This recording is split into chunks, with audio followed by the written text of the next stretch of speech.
లలితా మాతా శంభుప్రియా జగతికి మూలం నీవమ్మా శ్రీ భువనేశ్వరి అవతారం జగమంతటికి ఆధారం హేరంబునికి మాతవుగా హరిహరాదులు సేవింప చండుని ముండుని సంహారం చాముండేశ్వరి అవతారం పద్మరేకుల కాంతులతో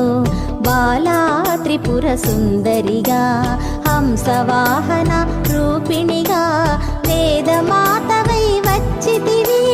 శ్వేత వస్త్రము ధరించి అక్షరమాలను పట్టుకొని